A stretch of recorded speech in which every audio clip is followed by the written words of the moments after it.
Olá, meus amigos e minhas amigas, senhoras e senhores, grandes e pequenos, doutores e doutorados, a paz do Senhor, no nome de Yeshua HaMashiach, Jesus de Nazaré. Eu sou o pastor Matusalém, especialista, e estou de volta para trazer detalhes importantíssimos sobre a Bíblia Sagrada.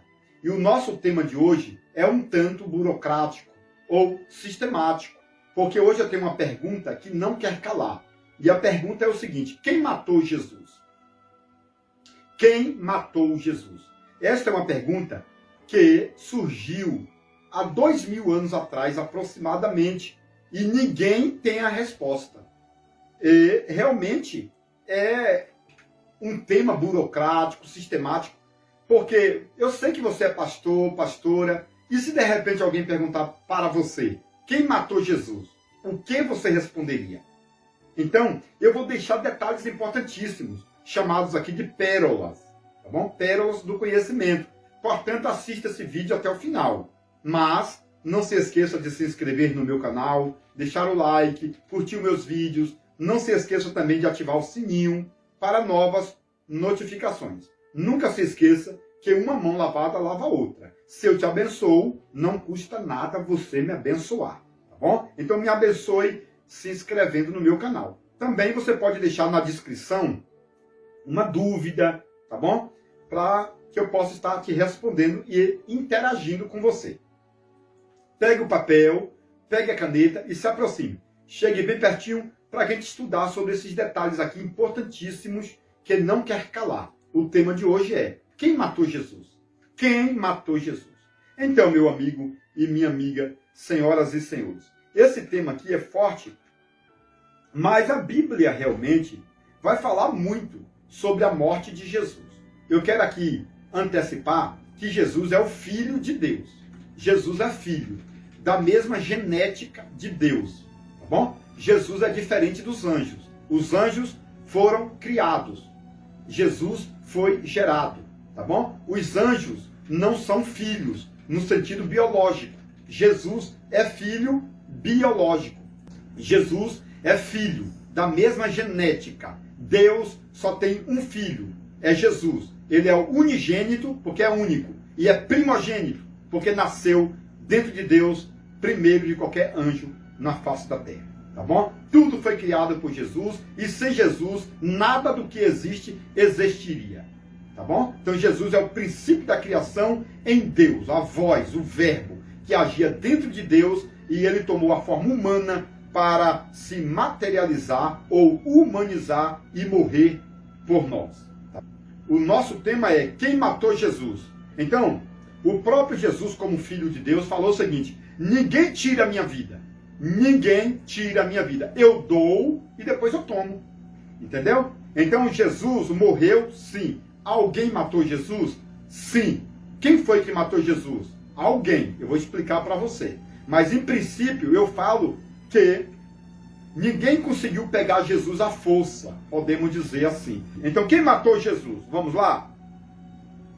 Meu amigo e minha amiga, existem várias profecias no Antigo Testamento que fala que Jesus morreria. Lá em Gênesis 3,15, fala que a serpente morderia no calcanhar de Jesus. Entendeu? Isso aqui, morder no calcanhar e implantar veneno da morte. Isso aqui é muito forte. Lá em Gênesis 3,15, fala da morte de Jesus, lá no início. Também, se você ler o Apocalipse, capítulo 13, versículo 8, está escrito: o cordeiro que foi morto desde a fundação do mundo. Então, já tinha esse projeto de Deus, de Jesus morrer. Já tinha o projeto. Ninguém pegou Jesus à força. Entendeu? Ninguém pegou Jesus à força. Já tinha a profecia do Pai, já tinha a profecia dos profetas, falando que Jesus realmente morreria por nós pecadores, porque todos pecaram. E Deus, na verdade, tinha que matar os seres humanos. Então, todas as vezes que Deus intentava contra os seres humanos por causa do pecado, tinha uma barreira. Deus não conseguia destruir os seres humanos por completo, porque sempre existia uma barreira para Deus destruir. E essa barreira era o próprio Cristo. Cristo se colocava como um muro. Cristo, ele abria os braços e dizia: Pai, não faça isso com os seres humanos. Porque Jesus estava dentro de Deus, agindo por dentro. Aí Jesus saiu de dentro de Deus, como um corpo, tá entendendo? Ou o sêmen foi colocado em Maria, e Maria gerou Jesus, e Jesus de novo abriu os braços na cruz e falou: Pai, eu prefiro morrer do que o Senhor matar os humanos. Entendeu? Mas quem matou Jesus? Porque Jesus não morreu sozinho, não é verdade? Então eu coloquei aqui que... Então você pode observar que a morte tinha medo de Jesus, não é verdade? Tanto é que quando Jesus estava na cruz, a morte não chegava, Jesus não morria na cruz. E Jesus falou: Pai, em tuas mãos eu entrego o meu espírito. Né? Pai, em tuas mãos eu entrego. Então foi necessário Jesus entregar, porque a morte não se aproximava. Jesus é a vida que destrói a morte. Isso é muito forte. Eu vi uma reportagem que diz: Jesus é a vida que mata a morte. Olha que legal. Porque a morte fugia de Jesus. E aí, depois que Jesus entregou o espírito, a morte, né, se aproximou realmente, e Jesus acabou morrendo. E também é óbvio que Judas Iscariotes teve toda a participação, não é verdade? Judas Iscariotes traiu Jesus. Então, Judas Iscariotes teve participação na morte de Cristo. Então, quem matou Jesus? Não podemos dizer que foi Judas, mas Judas participou da morte de Jesus, porque Judas vendeu Jesus por 30 moedas de prata. Não é verdade? Outro detalhe: os sacerdotes levitas tiveram ali grande participação na morte de Cristo, porque foram os sacerdotes que eram contra o ministério de Cristo. Entendeu? Por quê? Porque Deus, no monte Sinai, deixou 10 mandamentos. E Moisés completou e transformou 10 mandamentos em 70 mandamentos. Depois veio os sacerdotes, os levitas, e fizeram 613 leis. Entendeu? Deus escreveu 10. Moisés escreveu 70. E os anciões de Israel escreveram 613 mandamentos. Aí Jesus veio aqui para o planeta Terra e não guardou essas leis, preceitos humanos. Está entendendo? E aí, esses sacerdotes que guardavam aí 613 leis foram contra o ministério de Jesus. Por quê? Somente sobre o sábado tinha 29 leis. E Jesus chegou e falou: não vou guardar leis de vocês sobre o sábado. Para os judeus do tempo de Jesus, no dia de sábado, você não poderia, por exemplo, olhar ao espelho e tirar um fio de cabelo branco da sua cabeça, porque já era pecado. Para os judeus, no tempo de Jesus, não podia andar no dia de sábado. E Jesus fazia tudo isso no sábado. E aí, os judeus ficaram bravos com Jesus. E aí, eles providenciaram a morte de Jesus. Eles eram rivais de Jesus, porque os judeus guardavam 613 leis. Mas Deus não instituiu 613, Deus instituiu somente 10, tá bom? E tem muita gente aí guardando todas as leis, e aí é contra. Hoje, por exemplo, aqui no Brasil, nós temos uma diversidade muito grande de várias religiões. Temos, por exemplo, os assembleianos, que discutem muito com os adventistas, porque os adventistas tentam guardar a lei do Antigo Testamento, e os assembleianos não guardam, entendeu? Então ficam essa briga, um acusando o outro. Os assembleianos acham que não deve guardar sábado. Já os adventistas acreditam que deve guardar o sábado. E ficam brigando, né, desde o início aí dessas fundações, dessas igrejas. Isso aqui é muito complexo, porque esse assunto é muito burocrático. Você tem que entender que Deus só fez 10 leis. Moisés fez 70. E os homens, anciões, fizeram 613. E aí você vai perguntar: pastor Matusalém, Jesus guardou 613 leis? Não. Jesus guardou as 70 leis de Moisés? Não.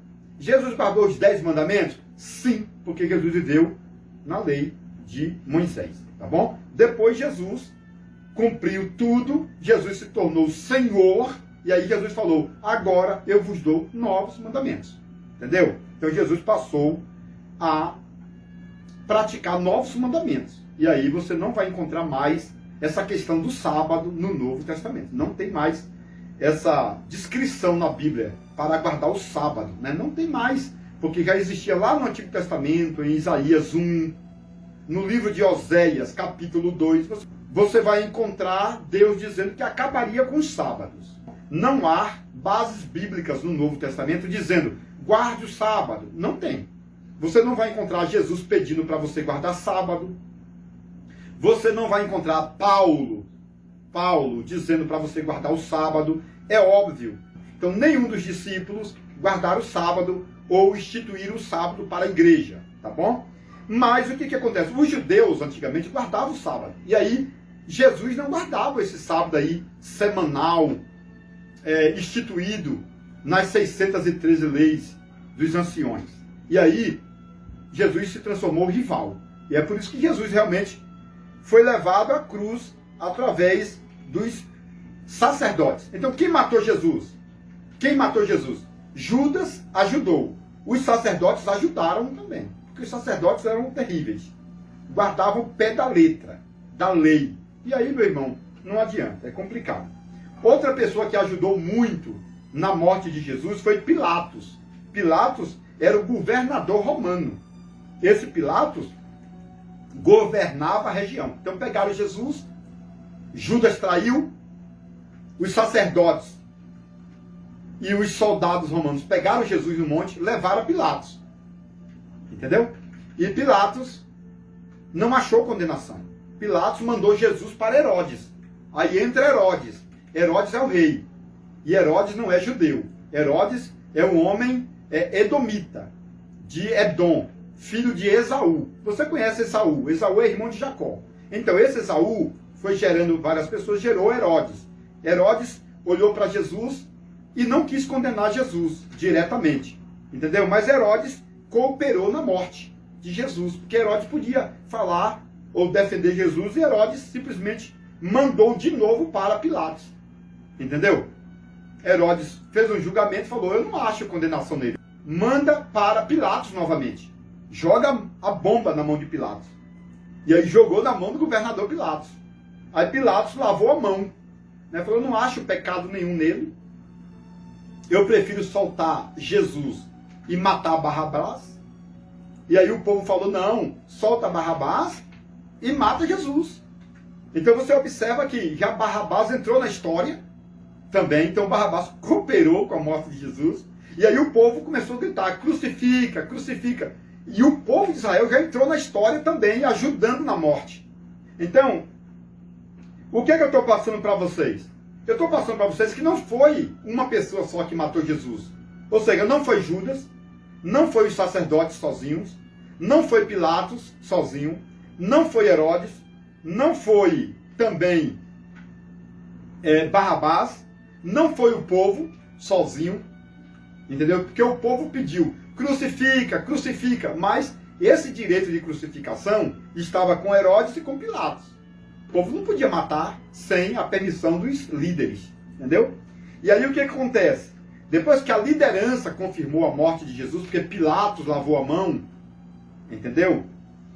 O que acontece? Os soldados romanos pegaram Jesus, levaram para o tronco e começaram a chicotear Jesus. Você já assistiu o filme de Mel Gibson? Então, vai contar a história. Jesus preso ali, eles batendo com um chicote e arrancando pedaços do corpo de Jesus. Ali já entra os soldados romanos matando Jesus. Então observe que foi os soldados romanos que mataram, ou ajudaram a matar. Mas depois Jesus não morreu. Jesus não morreu. E aí pegaram Jesus e levaram para a cruz. Aí Jesus ficou preso na cruz, mas Jesus não morria na cruz. Não morria.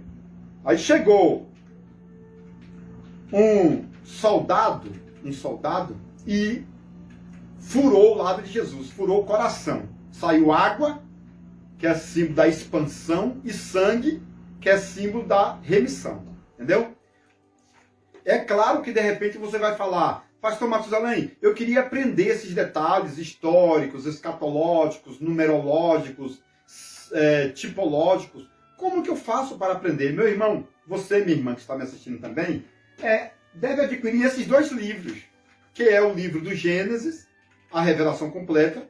Eu escrevi esse livro com 715 páginas, e o livro dos sermões, as pérolas do conhecimento, que ele tem 720 páginas. Entendeu? Nesses dois livros aqui você vai encontrar várias histórias sobre a morte, crucificação de Jesus. Por exemplo, eu falei sobre o soldado que furou o lado de Jesus com uma lança. Qual que é o nome daquele soldado? Aí você vai encontrar nesses livros, entendeu? Você vai encontrar que os soldados levaram Jesus para a sepultura, né, de José de Arimateia. Eu vou falar no livro que José de Arimateia era um tio de Jesus, tá entendendo? Eu vou falar no livro qual é o nome do soldado que guardou o túmulo, tá entendendo? Eu vou deixar tudo para vocês sobre a história de Jesus nesses 2 livros. Como que Jesus morreu, como que Jesus foi para o inferno, quem que Jesus encontrou lá no inferno, porque ele pregou para os espíritos em prisões, etc, etc. São 1000 pérolas em cada livro. Entendeu? Então, adquire imediatamente esses 2 livros. Você pode observar que a minha esposa está trabalhando ali. Ela está trabalhando no 3º livro que eu estou fazendo. O 3º livro que eu estou fazendo, a minha esposa está trabalhando. Dá uma glória aí, pastora Graci. Glória a Deus. Olha, glória a Deus. Tá fraquinho hoje, né? É crente até o cabelo. Ela está fazendo... Glória a Deus. Agora melhorou, né, pessoal? A minha esposa está fazendo, ou redigindo, o meu 3º livro, que é o livro ministerial A Olaria dos Obreiros. Tá bom? A Olaria dos Obreiros. Pessoal, o 3º livro que eu estou fazendo, A Olaria dos Obreiros, é um livro forte. Forte, forte, forte.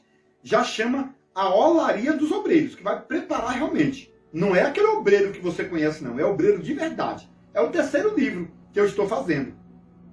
No meio desse ano, 2021, pessoal, falta um mês e pouquinho, né? Para o meio do ano. Então, você já vai poder fazer a sua reserva, tá bom? Eu vou começar a vender na pré-venda. Eu vendi o 1º livro na pré-venda, muitos exemplares. O 2º livro foi um sucesso de venda no Brasil e fora do Brasil, esses 2 livros. E agora, o 3º livro está saindo com força total. A Olaria dos Obreiros. É a olaria. É onde Deus vai amassar dentro da palavra. É a Olaria dos Obreiros. A capa está extraordinária. Não vou postar agora. Só no meio do ano 2021 eu vou postar. Mas já vai fazendo a sua reserva aí. Então você quer aprender tudo isso, meus irmãos? Adquira. Você já adquiriu o livro do Gênesis? Ainda não. Por que que não? Por que que não investe nas coisas para você aprender? Entendeu? Então compre. Olha o número do celular. Adquire imediatamente. Vamos então aqui terminar. Então o soldado romano furou o lado de Jesus e saiu sangue e água. O sangue é para expiação e a água é para alcance, né? A água fala de alcance. A água do corpo de Jesus está falando, eu vou alcançar a todos, porque no planeta Terra tem 70% de água. Tá bom? No corpo humano também tem aproximadamente 70% de água. Entendeu? Então, assim, quando você faz o investimento, Deus vai trabalhando contigo. E você vai sabendo de todos esses detalhes. Então, meu amigo, se alguém perguntar quem matou Jesus, você vai falar. Olha, existiu várias profecias, ninguém tirava a vida de Jesus, claro. Deus tinha que tomar uma decisão se mataria os humanos ou morreria. E como Deus é espírito, não pode morrer. Aí Deus tomou Maria, e Maria ficou grávida, e nasceu Jesus. Jesus morreu em nosso lugar. Jesus é o Filho, tá entendendo? E depois na história, vem agora Judas Iscariotes participando na morte. Vem os sacerdotes, Pilatos, Herodes, vem Barrabás, vem o povo que gritava crucifica. Depois vem os soldados que bateram em Jesus. Vem o outro soldado que está no meu livro, o nome do soldado, que furou o lado de Jesus. Entendeu? Então houve várias participações. Eu estava observando aqui, são 12 participações. Entendeu? 12 participações. Contando com as profecias, contando aqui com os detalhes todos. Tá entendendo? São 12 participações. Agora, realmente, quando Deus virou as costas para Jesus, ali foi o fim da picada, né? Quando Deus virou as costas, aí a Bíblia diz que Jesus bradou alto. Porque quando Deus virou as costas para Jesus, o mundo escureceu e ali foi o fim da picada. Quando os nossos pecados recaíram sobre Jesus, Deus não aguentou. E aí, naquele momento, Jesus foi morto. Tá entendendo? Então, quando Deus virou as costas, culminou também com a morte de Jesus. Então, são vários fatores que devem ser prematuramente estudados ou minuciosamente. Então, você não pode julgar os judeus. Foi os judeus que mataram. A Bíblia fala, eu vim para os meus, e os meus não aceitaram. Então, os judeus não aceitaram. Mas os judeus, naquele tempo, não tinham o poder de matar Jesus. Porque os judeus, naquele tempo, estavam submissos aos romanos. Entendeu? Então, se os judeus quisessem matar, não podia. Tinha que pedir autorização aos romanos, Pilatos. Pilatos não podia matar, porque Pilatos era governador. Tinha que pedir permissão a Herodes. Aí Herodes falou, eu não posso matar Jesus porque eu não sou judeu. Herodes não era judeu, Herodes era um edomita. Entendeu? Aí Herodes jogou na mão de Pilatos, aí Jesus caía na mão de um, caía na mão de outro. Ninguém podia matar Jesus, porque Jesus era o filho unigênito, e ficou naquele empurra-empurra. E por final de tudo, ninguém matou Jesus. Jesus teve que se doar. Jesus falou, eu entrego a minha vida, eu morro. É quase um suicídio, né? Eu até falei no outro vídeo que Sansão cometeu suicídio e foi salvo. Nessa história aqui, tem muita gente que fala que Jesus se suicidou. Porque Jesus não correu da morte, ele se jogou. Entendeu? Então ali, para os judeus ortodoxos, Jesus cometeu suicídio. 10% de suicídio na morte de Jesus.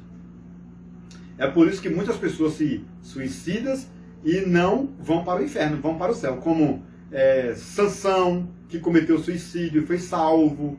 Como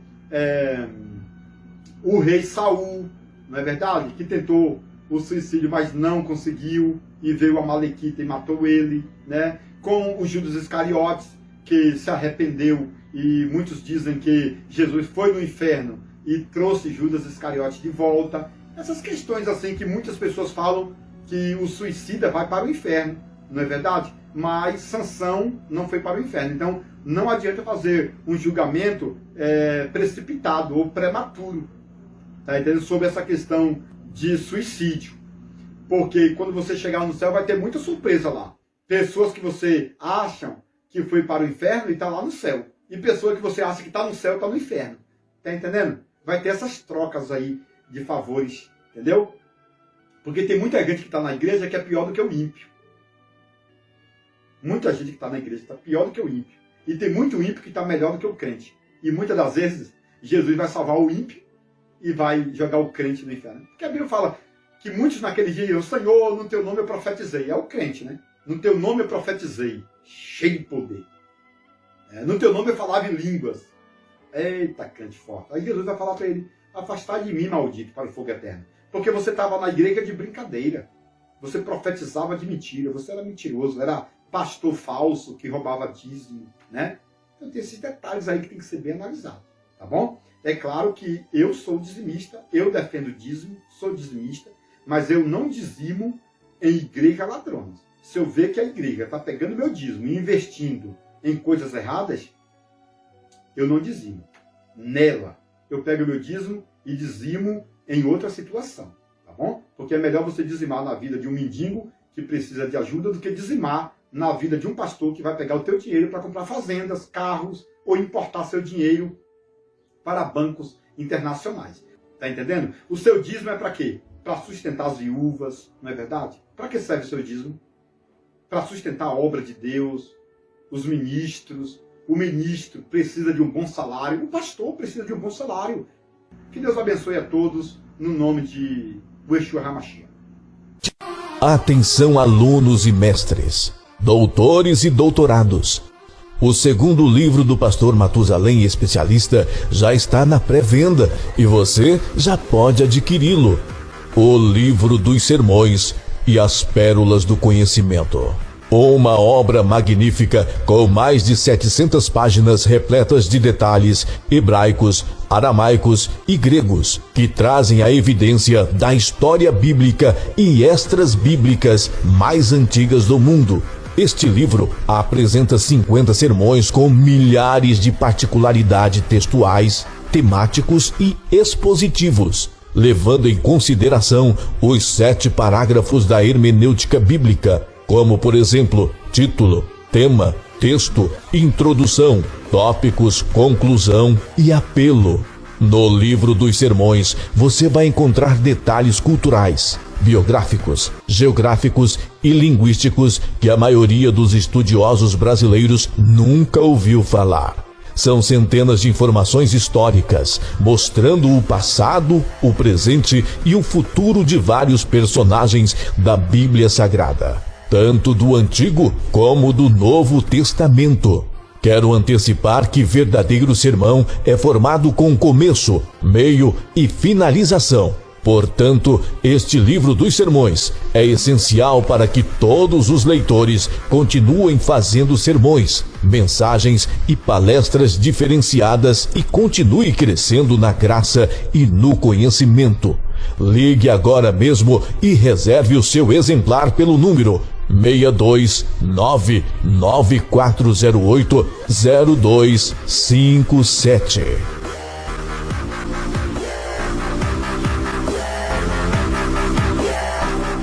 Você que gosta de conhecimento profundo, agora você pode adquirir o livro mais importante de todos os tempos, As Revelações Completas do Livro de Gênesis, por Matusalém Especialista. Nele você poderá encontrar mais de 1000 detalhes relacionados ao Antigo e Novo Testamento, como por exemplo, onde Deus morava antes da criação do céu e da terra. Se Deus não tem fisionomia, como o homem pode ser a sua imagem? Adão era branco, moreno ou negro? Eva foi criada da costela ou do cromossomo de Adão? A serpente do Éden era macho ou era fêmea? A serpente voava ou era transladada pelo diabo? Nabucodonosor se transformou em lobisomem por 7 anos? Isaac tinha 30 anos quando Abraão tentou sacrificá-lo? Os demônios são filhos do diabo ou anjos caídos? Este livro é importantíssimo e abrange mais de 1000 detalhes, tanto do Antigo como do Novo.